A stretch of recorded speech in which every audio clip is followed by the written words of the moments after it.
किसी ने घंटी बजाई। किरण दरवाजे पर आई और पूछा, कौन है? मैं हूँ सौरभ, किसी ने जवाब दिया। किरण ने दरवाज़ा खोला। अरे सौरभ, कैसे हो? आओ अंदर आओ, किरण ने कहा। किरण और सौरभ कॉलेज में पढ़ते हैं और 3 साल से फ्रेंड्स हैं। सौरभ किरण को पागलों की तरह चाहता है। वो किरण के लिए कुछ भी कर सकता है, लेकिन एक गरीब घर से होने के कारण वो किरण को प्रपोज करने से डरता है। किरण के दिल में क्या है ये सौरभ नहीं जानता। सौरभ बोला, मैं अच्छा हूँ, क्या तुम मेरे बैग उठाने में मदद करोगी? किरण बोली, इतना बड़ा बैग, इसमें क्या है? कुछ नहीं, मेरा सामान है बस, सौरभ ने जवाब दिया। दोनों बैग को उठाकर अंदर ले आए। सौरभ, तुम यहाँ बैठो, मैं तुम्हारे लिए चाय बनाती हूँ। ये बोलते हुए किरण अंदर चली गई। किरण चाय लेकर आती है। चाय पीते पीते, किरण, क्या तुम मेरी थोड़ी मदद कर सकती हो? सौरभ ने पूछा। इसमें पूछना क्या है सौरभ, बिल्कुल कर सकती हूँ, किरण ने मुस्कुराते हुए कहा। सौरभ बोला, मुझे कुछ काम से अपने गांव जाना है। मेरा ये बैग तुम्हें अपने पास रखना होगा, लेकिन प्लीज़ इसे कभी खोलने की कोशिश मत करना। मैं तुम्हें गांव से आने के बाद बताऊंगा कि बात क्या है। तब तक प्लीज़ तुम इसे मत खोलना। कहीं ये तुम चोरी करके तो नहीं लाए? किरण ने मजाक करते हुए कहा। अरे यार, मजाक मत करो, ये बोलते हुए सौरभ ने बैग को एक कोने में रख दिया और वहाँ से चला गया। रात हुई। किरण अपने कमरे में सो रही थी। तभी किसी के कदमों की आहट हुई, मानो कोई उसके कमरे की तरफ बढ़ रहा है। उसके कमरे का दरवाज़ा खुला, जिसकी आवाज़ से किरण उठ गई। वो इधर उधर देखने लगी पर उसे कोई नहीं दिखा। दरवाजे को खुला देखकर किरण कमरे से बाहर आई। हॉल में से कुछ आवाज़ें आ रही थी, मानो कोई रो रहा हो। किरण सहमी हुई हॉल की तरफ बढ़ी। जैसे ही हॉल में पहुंची, उसने देखा कि टीवी ऑन था और वो आवाज़ टीवी से आ रही थी।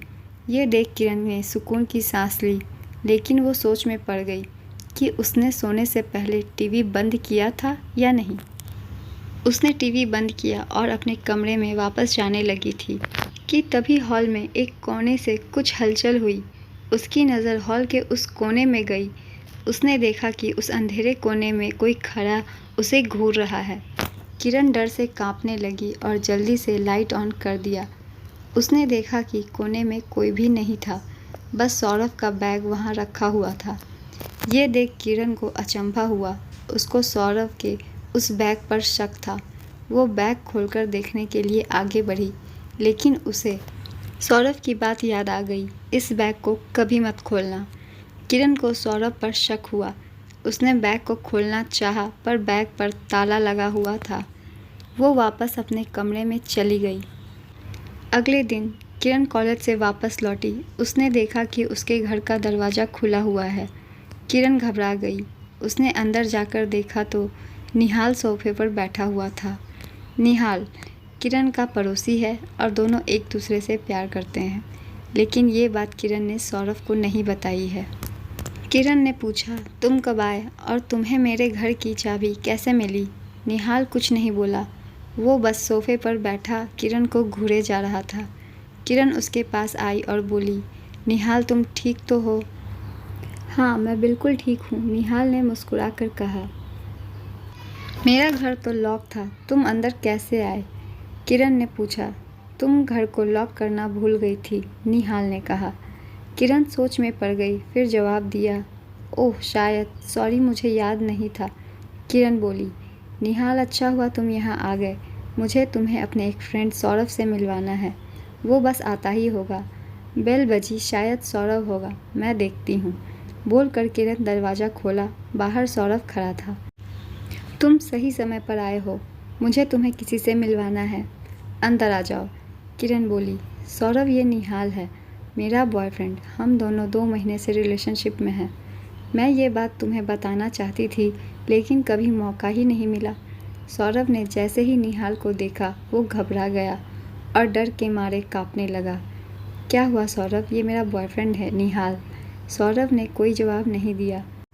वो बस चुपचाप खड़ा रहा, जैसे उसे सांप सूंघ गया हो। बोलो क्या हुआ, निहाल हंसते हुए कहा। ये नहीं हो सकता, तुम तो मर चुके हो, सौरभ ने निहाल से कहा। ये तुम क्या बोले जा रहे हो सौरभ, किरण बोली। हाँ किरण, मैं सच कह रहा हूँ, मैं तुम्हें सब कुछ बताता हूँ, सौरभ बोला। किरण, मैं तुमसे प्यार करता हूँ और तुमसे शादी करना चाहता था, लेकिन मेरे पास इतने पैसे नहीं थे कि मैं तुम्हें खुश रख पाता। मुझे लगा कि मैं कितनी भी कोशिश कर लूँ, पर मैं इतने पैसे कभी नहीं कमा सकता कि तुम्हें खुश रख सकूं, इसलिए मैंने चोरी करने का फ़ैसला किया। मुझे एक अमीर सेठ का पता चला जिसने अपने घर में बहुत सारा काला धन छुपा कर रखा था। मैं उस आदमी के घर गया, मैंने पैसे चुराए और एक बड़े से बैग में भर लिए और मैं पीछे के रास्ते से भागने लगा। लेकिन जब मैं वहाँ से भाग रहा था तो निहाल ने मुझे देख लिया।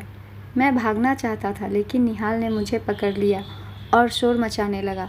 मैंने उसे डराने के लिए चाकू निकाली, हम दोनों में झड़प होने लगी और गलती से चाकू निहाल को लग गई। वो ज़मीन पर गिर पड़ा। मैंने देखा कि निहाल मर चुका था तो मैं डर के मारे वहाँ से भाग गया और सीधा तुम्हारे पास घर आया। सौरभ बोला। किरण, ये निहाल नहीं, उसकी आत्मा है। हाँ, मैं मर चुका हूँ, निहाल बोला। यह सुन किरण रो पड़ी। निहाल की आत्मा ने कहा, सौरभ, तूने मुझे मारकर किरण को मुझसे दूर कर दिया। वो मेरी नहीं हो सकी, अब मैं तुझे उससे दूर कर दूंगा। देखते ही देखते सौरभ ज़मीन पर गिर गया, उसकी मौत हो गई। किरण बस खड़ी हुई, यह सब देखती रही। उसके दोनों अच्छे दोस्त उसकी ज़िंदगी से दूर हो गए। निहाल की आत्मा वहाँ से गायब हो गई। किरण बस आंसू बहाती रह गई। तो ये एक काल्पनिक कहानी है दोस्तों। अगर आपको अच्छी लगी हो तो वीडियो को लाइक कर दीजिए, चैनल को सब्सक्राइब कर दीजिए। मेरा उद्देश्य किसी भी अंधविश्वास को बढ़ावा देना नहीं है।